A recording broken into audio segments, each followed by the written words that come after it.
Hello, hello. This is another video I'm making about my 2013 Acura TL. I love this car. It's so nice. It's a beautiful car. Love the way it looks, love the way it handles. Super fun car, super fast car too.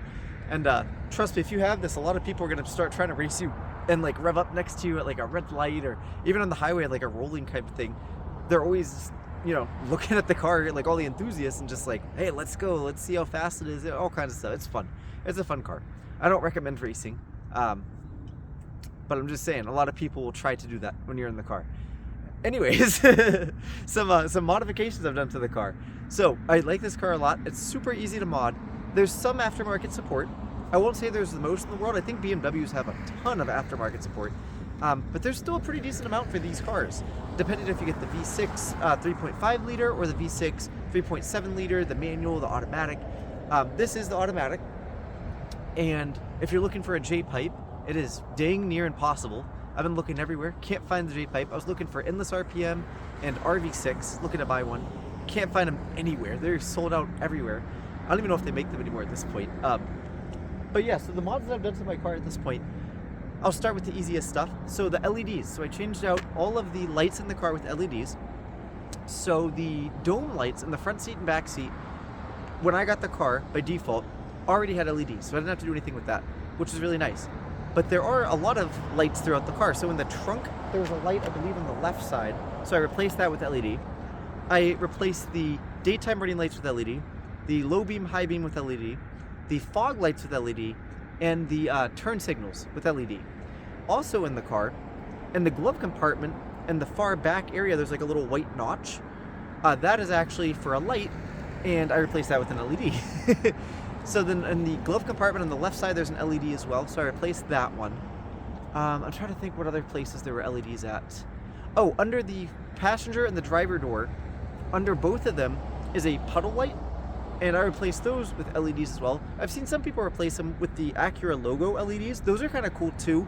I didn't choose to get that. I just got a plain LED light. But, it is kind of cool. It's something I'm thinking about in the future. We'll see what happens. But yeah, basically replacing all the lights with LED. And that saves a ton of wattage in electricity for your battery.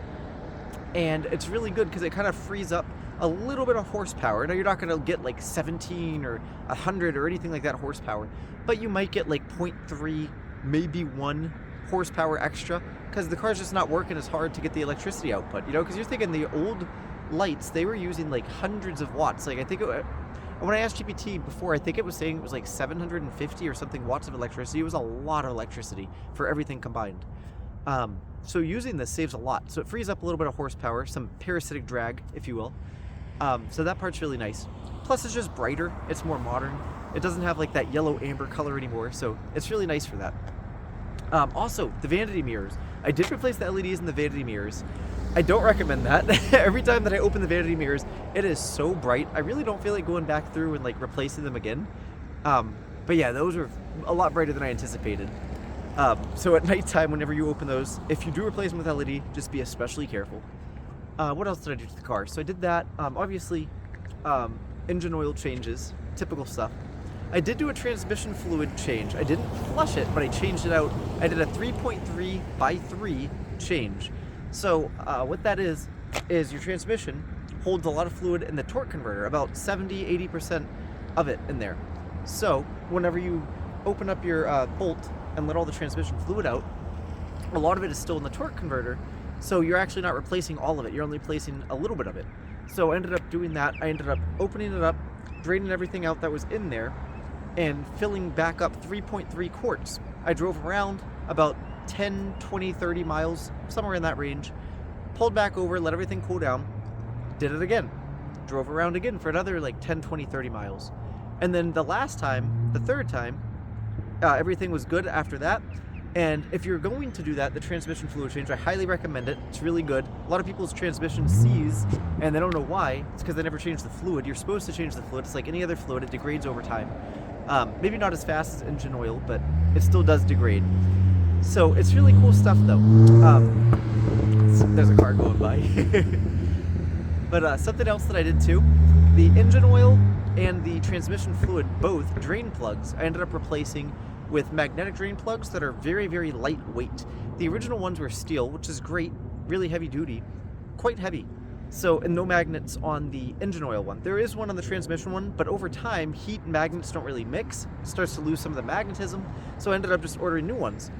And they're very lightweight, which is nice. So it saves a tiny bit of weight. And I think it's good to have for the engine too. It doesn't hurt. You can get tiny little shrapnel here and there, might as well. But for the transmission, it's huge because the transmission obviously is where you're changing the gears. You're gonna get a lot of like metal shrapnel, so it kind of collects it all rather than just kind of building up in there, ruining the transmission. It kind of gets rid of it every time that you change your transmission fluid. So I did do that to it. What else did I do? I changed out the cabin air filter with a K&N cabin air filter that's like reusable, so you can wash it, reuse it forever. I did the same thing for the engine too. So for that air filter, that's also a K&N reusable one. So that's really nice. I'm trying to think of other projects I've done to it. That was the majority of like the modifications and stuff that I have done to it. Oh, I've also updated the maps as well.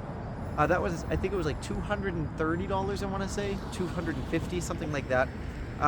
Last year, 2025, I believe it was, or I'd have to double check that, but I think it was 2025.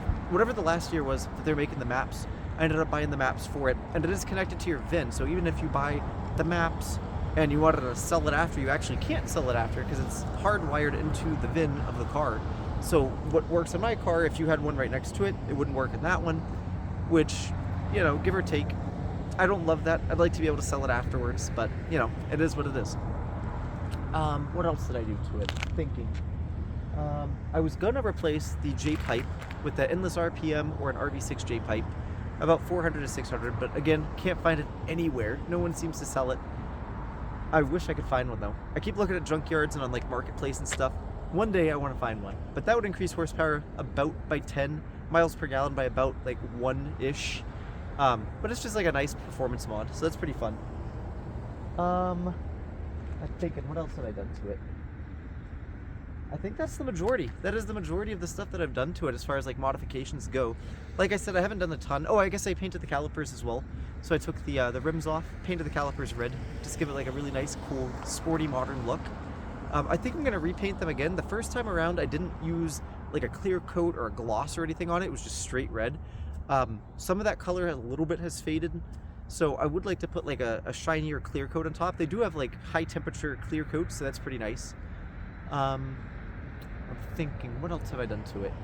Something else I was thinking about doing actually was getting lightweight accessory pulleys for the car for everything except for the crank. The reason I don't want to do the crank is it is dampened by default, and you'll see a lot of people online say that it's internally dampened. Well, it's actually dampened twice as far as I know. It's dampened internally, but also the pulley is dampened. So it just provides extra dampening, just make sure there's not as much like vibration and rumble so stuff doesn't break down as quick. But all of the other accessory pulleys, I do want to get the lightweight kit. I see that online. I think it's like 160, I want to say.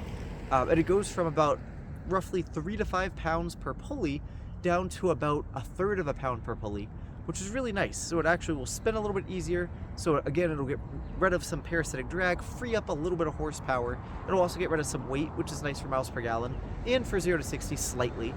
I've also taken out of my trunk, I've gotten rid of my spare tire, I've gotten rid of the jack, I've gotten rid of the all metal tow hook as well, just to save weight. I'm trying to think what else. I also, on the front bumper, I got rid of like the original bumper that's like in the very front center. I really didn't like the way that looked at all, so I ended up replacing that with a tow hook bumper, or tow hook license plate holder, I should say. And I think it looks a lot better, it looks a lot sportier. It looks more like an import car, which I like. And the only other thing I was thinking about doing alongside the J-pipe, if I could ever find it, is doing a catback exhaust system as well. I've seen some really, really good ones out there. They're a little bit up there, about $12.50. And with the car having this many miles and being a little bit on the older side, it's not that old, but you know, it makes me wonder, should I really invest that much into it? So I'm like, yeah, we'll see what happens as time goes on. But I'm really, really liking it, you know? I'm liking the car a lot. It's a really fun car, highly recommend it. And yeah, just let me know what kind of mods you've done to your car at this point. If you have a 3rd or 4th generation Acura TL, let me know what you've done to it. And yeah, I think it's a really fun car. It's fun to modify. It's really easy to modify. A lot easier than an American car. My last car was an American car, and that thing was like really ridiculous to work on and even worse to mod. So But this is really nice. I'm really enjoying it. Yeah, so just let me know what you guys have done to yours, and I'll see you in the next one. Have a good one.